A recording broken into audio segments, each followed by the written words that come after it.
اس حد تک کہ ہم ان کے مصنوعات کا بائیکاٹ کریں اور ہم آئندہ کے لیے ان کے ساتھ جو کاروباری رابطہ ہے وہ توڑ دیں. اور اس کے لیے میں پوری قوم سے اپیل کرتا ہوں، پاکستانی قوم سے اپیل کرتا ہوں کہ آنے والے جمعے سے لے کر اگلے جمعے تک پورا ہفتہ احتجاج ہم منائیں گے، تاکہ ملک کے ہر حصے میں لوگ مظاہرے کریں، احتجاج کریں. روزانہ کسی نہ کسی صورت میں پبلک جو ہے وہ روڈوں پر آئے اور کتبے اٹھائے اور اپنا احتجاج جو ہے وہ ریکارڈ کرائے. پورا ایک ہفتہ مکمل ہم ہفتہ احتجاج کے طور پر منانے کا اعلان کرتے ہیں. تو جو لوگ اس قسم کی پیشن گوئیاں کرتے ہیں، پہلے تو سب کی نظر ان کی طرف جائے گی کہ کہاں سے انہوں نے پیشن گوئی کی، کیوں کی، اور پھر وہ حکومت کا وزیر ہو اور یہ ذمہ داری حکومت کی ہو کہ ان کی انٹیلیجنس جو ہے اس کو وہ اتنی بیدار ہو کہ وہ ایسی صورتحال پہ قابو رکھ سکیں. تو یہ ساری صورتحال وہ اپنی کمزوری کا اظہار کیوں کر رہے ہیں؟ یہ کمزوری کا اعتماد، یہ ذمہ داری کا قبول کرنے کی باتیں ہیں.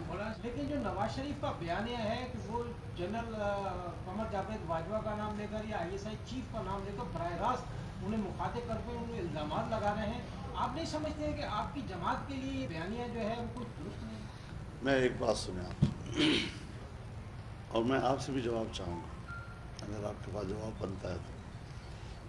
ہم اس حکومت کو سلیکٹڈ حکومت کہتے ہیں، تو سلیکٹڈ کے لیے کوئی سلیکٹر تو ہونا چاہیے نا. اگر یہ دونوں نہیں ہیں تو وہ ہمیں بتا دے کون سلیکٹر ہے، تاکہ ہم ان کا کیوں نام لیں گے کہ ہمارے تو محترم ہیں، ہمارے تو اداروں کے بڑے ہیں. ایسی نوبت کیوں آ جاتی ہے؟ ہم نواز شریف کو قابو کریں گے کہ آپ ایسی بات نہ کریں، کیونکہ ہم اداروں کو احترام دینا چاہتے ہیں، تحفظ دینا چاہتے ہیں.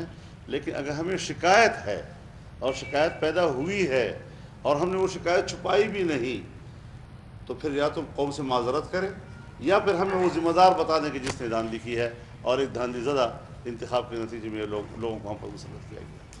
دیکھیے بات یہ ہے کہ عوامی بیداری، پھر عام آدمی بیچارہ جو بے بس ہے، گھر میں بیٹھا ہوا ہے، بھوک کے ہاتھوں نڈال ہو رہا ہے، بچے ان سے دیکھے نہیں جاتے، صبح و شام کے کھانے کے لیے وہ فکر مند ہے، مہنگائی آ گئی ہے، معاشی لحاظ سے آپ کے سالانہ ترقی کا جو تخمینہ ہے وہ زیرو سے نیچے چلا گیا ہے. ایسی صورتحال میں کیا عوام کی ترجمانی ہم نے نہیں کرنی؟ کیا عوام کے جذبات کی نمائندگی ہم نے نہیں کرنی؟ ہم عوام کی ترجمانی کرنا چاہتے ہیں، عوام کی مکمل تائید ہمارے ساتھ ہے اس وقت. اور کون یہ توقع رکھ سکتا تھا؟ پچھلے سال ہمارے ملین مارچ، آپ نے سکھر میں خود اس کا منظر دیکھا. یہ وہ پبلک آئی ہے کہ جو سمجھتی ہے کہ ہم پر غلط حکمرانی ہو رہی ہے، نا اہلوں کی اور نالائقوں کی حکمرانی ہو رہی ہے. آج جب تمام پارٹیاں مشترکہ ایونٹ کے تحت مشترکہ جلسے کر رہی ہے، اس میں جو پبلک کی شرکت ہے، چاہے گوجرانوالہ کی شرکت ہو، چاہے کراچی کی ہو، چاہے کوئٹہ کی ہو، اس سے آپ خود اندازہ لگا سکتے ہیں کہ پبلک کی شرکت جو ہے وہ کیا کہہ رہی ہے. دیکھیے ایک بات میں آپ کی توجہ اس کی طرف کروں گا. آج 27 اکتوبر ہے. پچھلے سال بھی ہم نے 27 اکتوبر کو کراچی سے آزادی مارچ شروع کیا تھا، اور اس لیے کیا تھا کہ 27 اکتوبر یہ کشمیریوں کے ساتھ یکجہتی کا اظہار ہے.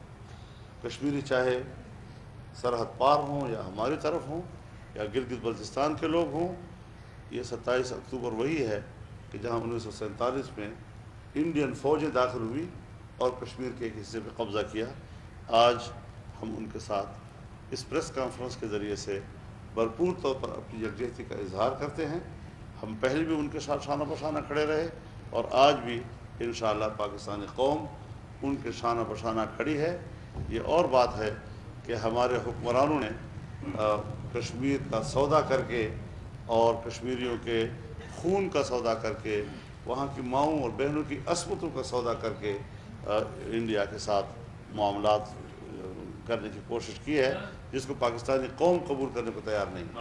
ہم تحریک انصاف سے بات نہیں ہوتی، باقی ان کی اتحادیوں سے بات ہو سکتی ہے، لیکن ناجائز حکومت پر کوئی مفاہمت نہیں ہو سکتی. نہیں بھی انتقامی ادارہ ہے جو سرکار کے لیے استعمال ہو رہا ہے، اپوزیشن کے خلاف استعمال ہو رہا ہے، اور حکومت کے ہر کرپشن پر پردہ ڈالنے کی کوشش کر رہا ہے، اور صرف حزب اختلاف کی پرانی کوئی بھولی بسری کہانیاں ان کو یاد آ رہی ہیں۔ اگر بہت پیچھے جانا ہے تو یہ پھر انہوں نے فیصلہ نہیں کرنا، پھر یہ قوم نے فیصلہ کرنا ہے کہ کب سے احتساب ہو۔ یہ ہے کہ موقف تو بڑے واضح طور پر سامنے آیا ہے۔ میں نے گجرانوالہ کے جلسے میں بھی یہ بات کی ہے، میں نے کراچی کے جلسے میں بھی یہ بات کی ہے، میں نے بلوچستان کوئٹہ کے جلسے میں بھی یہ بات کی ہے کہ یہ 18ویں ترمیم کے خلاف ہے، اور جزائر کے اوپر باقاعدہ ان صوبوں کا حق ہے، ان صوبوں کے عوام کا حق ہے، وہاں کے عوام کے بچوں کا حق ہے، اور کسی طریقے سے بھی وفاق کو یہ حق حاصل نہیں ہے کہ وہ ان جزائر پر قبضہ کرے جہاں وہاں کے علاقے کے مکینوں کے روزگار کا ذریعہ ہیں، مچھیروں کے روزگار کا ذریعہ ہیں۔ تو اس کے پورے مفادات جو ہیں یہ وہاں کے ان صوبوں کے عوام اور ان کے بچوں کے ہیں۔ مولانا صاحب، آپ بہت بڑے جلسے کر رہے ہیں، کہتے ہیں کہ جب یہ جلسے ختم ہو جائیں گے اس کے بعد اگر حکومت کچھ نہیں ہو تو اس کے آگے کا علاج عمل کیا ہوگا؟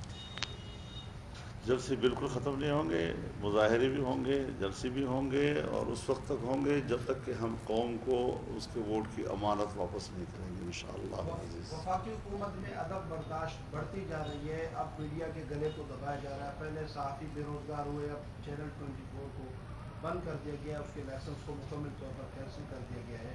کیمرہ گردی جو ہے وہ اب اس وقت جاری ہے، کیا کہیں گے؟ ہم تو اس حوالے سے بالکل میڈیا کے ساتھ کھڑے ہیں، اور ہمیں معلوم ہے جس طرح میر شکیل الرحمان اس وقت جیل میں ہیں، بہت سے لوگوں کو چینلوں سے فارغ کر دیا گیا، سینئر اینکرز کو فارغ کیا گیا ہے، اور اب باقاعدہ پیمرا اس کو فون کرتی ہے، فون کوئی ایسا باقاعدہ آرڈر بھی نہیں، آپ نے یہ خبر نہیں چلانی، آپ نے فلاں کو کوریج نہیں دینی، آپ نے یہ نہیں کرنا، وہ نہیں کرنا۔ تو پاکستان ایک جمہوری ملک ہے، لیکن اس جمہوری ملک میں ایک کنٹرولڈ میڈیا ہے، نہ یہاں کی جمہوریت آزاد ہے نہ یہاں کی میڈیا آزاد ہے۔ ہمیشہ دونوں فروغ پاتے ہیں ایک کھلے جمہوری ماحول میں۔ جہاں دنیا میں جمہوریت نہیں ہے، ڈکٹیٹرشپ ہے یا بادشاہت ہے، وہاں صحافت بھی نہیں ہے۔ جہاں پر جمہوریت ہے اور ایک کھلا ڈلا ماحول، وہاں میڈیا بھی فروغ پاتا ہے جی۔ تو میں تو سمجھتا ہوں کہ دونوں چیزیں جو ہیں آئین کے مطابق ہونی چاہیے۔ آئین ہمیں حق دیتا ہے اظہار رائے کا بھی، اور ہم خود اس کے حدود بھی جانتے ہیں۔ یہ نہیں ہے کہ چینل جو ہیں وہ کوئی بے شعور قسم کے لوگ ہیں وہاں